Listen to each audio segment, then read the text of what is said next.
Ladies and gentlemen, let's spotlight something that doesn't get spotlighted enough. Let's spotlight the big guys. It's time to go in the trenches with the top 5 performing offensive lines from week 3 of the NFL season. Thank you. Let's go, Coach.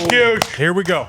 Number 5. Number 5, the Washington Commanders. Whoa. Marcus Mariota, quarterback. Marcus Mariota, and they did not skip a beat with him in there. And if you take a look at this, look who's over there at right tight end. Who is that?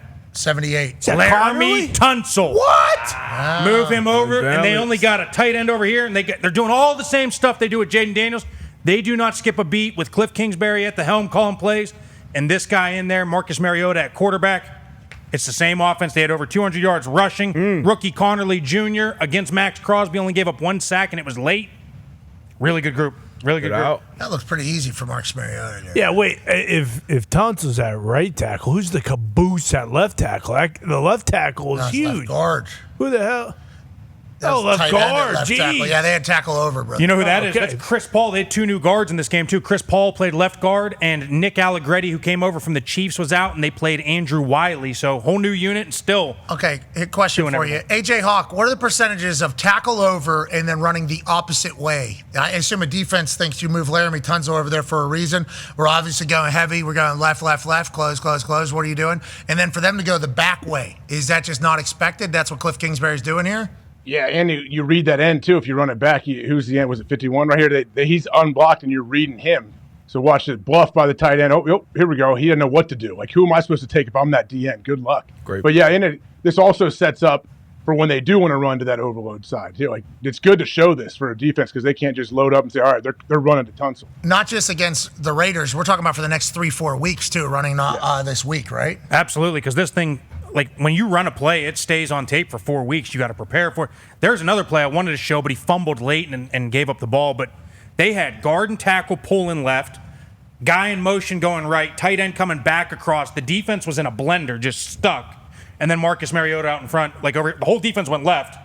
And then he just follows his 2 tight ends. Like, they're doing some really cool stuff. Feels like there's some play designers and play callers that can make offensive linemen better. The Washington Commanders, number 5, coming out of week 3. Who's the number 4 ranked performing offensive line of week 3? The Minnesota Vikings. Wow, congratulations to the Vikings. And let's start with big number 71. Christian Darrisaw is back from his ACL injury.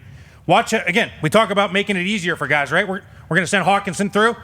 Darrisaw looks like he's just walking. All he's doing is sealing Trey Hendrickson right there. Opens up the hole. Donovan Jackson, big number 74, the rookie out of Ohio State.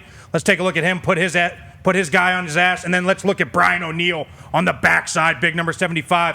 Pro Bowler out of Pittsburgh from Delaware, driving his ass on the ground. O'Neill out of Pittsburgh. He's not scared to get rough and tough out there. Kevin O'Connell, one of those guys that helps out the offensive line? He does a fantastic job. All the guys that come from the McVay system, they understand. Cliff Kingsbury, McVay, Kevin O'Connell, all these guys understand that when you make it easier, you're not running your head into a brick wall like half the guys in this league. AJ, who should we be talking about? Look at the center, 65. Look how fast he gets up to the second level. Here we go. Oh, all right, here we go. Good luck. Run through my body if you want to get to this guy. Like, it's so annoying when centers get up to the second level that quick. Like, all right, man, what am I going to do here?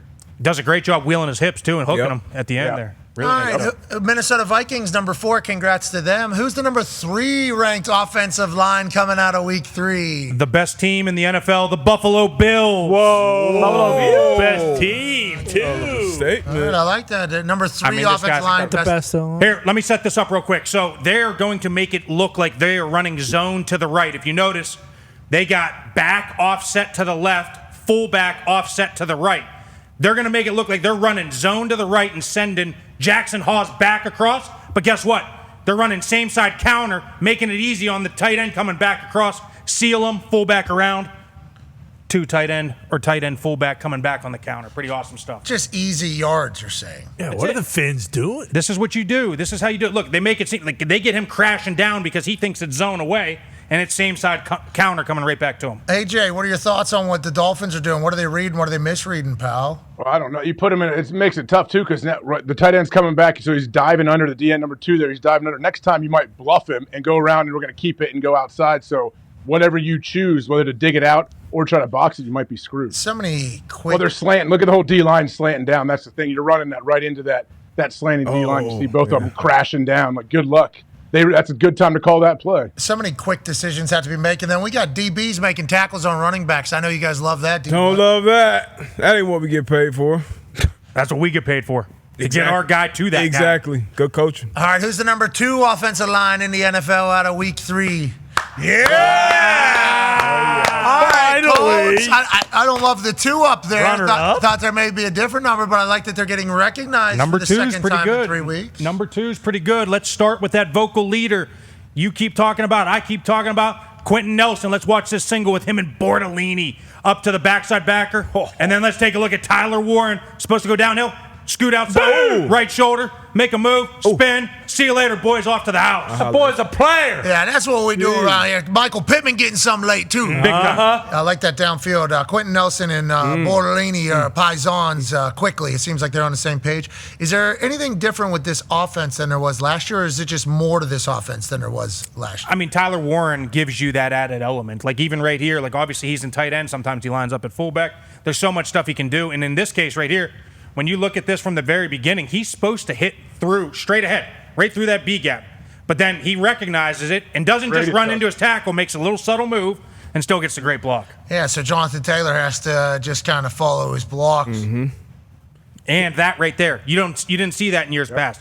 That's what gives you the home run runs, is receivers extra effort downfield. Like, he could have stopped right there, which kind of looks like he does. Let's go get a piece, because this could have been a tackle. That's that belief. You're talking about a block in the back now? Yeah, it was close. I'd be pissed. He dove and missed him. He hit him on the shoulder. He hit him on his side, clearly. Got his left hand over on his shoulder. Good run by JT, but those holes are so big. I mean, anybody can fit through there. Huge. And it starts by having a fullback. I talk about this all the time.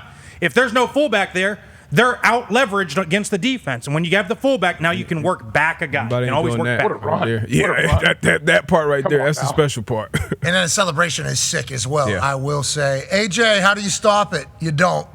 You don't stop there. Look at him. Look how many people he makes miss. Like, you are not supposed to score on this play, and he does. This is awesome. Jonathan Taylor playing very good football right now. The Colts playing very good What a football. play by Quentin Nelson, too. Like, what a great snap for Quentin Nelson. Are you kidding me? That's a great. And then he'll be the first one down there. Look at him. Bop, bop, bop. Quentin Nelson. We got to get down there. Boys, we did it, boys. We did it, boys. I love everything about it. If they're not number 1, who is? Who's the number 1 performer? Okay. Hell yeah. All right, I understand what they did. He had to do it. Fair play. He had to Fair do it. play. Four The rushing Detroit Lions, number 1. And let's take a look at this right here. We got that super I formation again, right?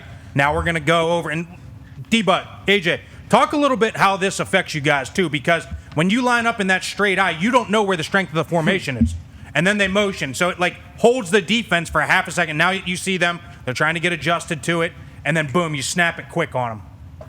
Yeah, that's more so for AJ See, they're with still the trying to close get call. adjusted. But yeah, you're waiting. We're in that stacked, that human centipede eye. You're waiting for them to shift down and get. They could also snap the ball there too. So just gets their defense playing on the heels for sure. You're talking about the Soul Train line, Conga line, the dance line? Look at them. They're still trying to get lined up. Oh, now we get the nose guard down, finally. And then they get everybody plussed over to the strength. And I always say it, whenever you run this duo play to the strong side, everybody overplays it. And when you overplay it, what's juicy? That big backside B cut. Watch Penei Sewell and Ratledge open this thing up. Right tackle, right guard. Right guard, right tackle. Follow the circle. Boom. Take him inside, take him out. Look at that hole, boys. Great vision. Is that any good? Sheesh Louise. Penei had to feel pretty good. Missing Van Noy. I mean, what a moment this is for Penei. Watch how cool Penei looks throughout the entirety of this thing. Okay, obviously, going to have to get the edge. Let me go ahead and create a hole. Follow my ass. I got you. And then he just throws the guy to the ground, and then he just struts off. Yeah, what up? That's I love easy. that. What a day for Penei Sewell. He's been a guy since he got there, huh, Yes, Foxy? and he got the highest run blocking grade PFF has ever given out in this game right here. Wow. For whatever that's worth. Wow, Take it as you will. did that. I didn't realize. I like that. Well, Holding congrats their water to the top 5 offensive lines around the NFL. That normally bodes well for how your team's going to do the rest of the year. If this follows the trend of last year's In the Trenches top 5 performing offensive lines of each week. Number 1, Lions. 2, Colts. All right. Buffalo Bills, Minnesota Vikings, Washington Commanders. A lot of good football teams. A lot of good play callers. Detroit Lions, we should consider them be all the way back when it comes to play calling, play designing, and everything like that? This was cool for me to see this week because last week I was a little concerned after week 1. Last week it was a lot of gadgets, a lot of creativity, a lot of shifts, motions, making it easy on the O-line. This week they lined up and said, we're going to beat the shit out of you. No, we're going to put 3 guys in the backfield behind Yeah, you. I think that's a Johnny Moe special, too, because I don't think Ben Johnson ever did this. First time we saw this, and they ran this play a lot. Well, what do you know, Johnny Mo? Exactly. He said, I got 3 guys in the backfield. How about that? That play near the goal line, too. They hit St. Brown, pitched it. That was a hell of a play. Handoff, pitch, Yeah. hit. Yeah, that was a Coming out great of the quarter pitch. change, yeah, perfect. And go Everything. back to the second quarter, same formation, ran the quarterback sneak. So they set it up with the quarterback sneak with St. Brown offset to the left, and then they come back and run it. It's always setting it up. It's always Johnny setting it up. Motown. That's Johnny Johnny Mo. Upper Mo. Congratulations. Boom. Boom. There it is. That's tough. That is tough. That- Is that Sonic and Knuckles? Yeah, I'm not sure. I don't know if we can give. No, it's not. It's 4 or just, 5. Not boom. sure we can give Johnny Moe credit. I believe they ran that last year, Foxy. What do you mean? This Probably. one? Pretty sure I saw a clip of 2019. Yes, you did. Taysom Hill and There you Kamara when Dan Campbell was with the Saints. Oh, it's a Dan Campbell play. Amon can make that pitch. Amon does everything for us. He's unbelievable, by the way. Yeah. St. Brown. So good. Those 3 of Amon-Ra and the 2 running backs was just. Congratulations to the Lions, number 1 offensive line after week 3.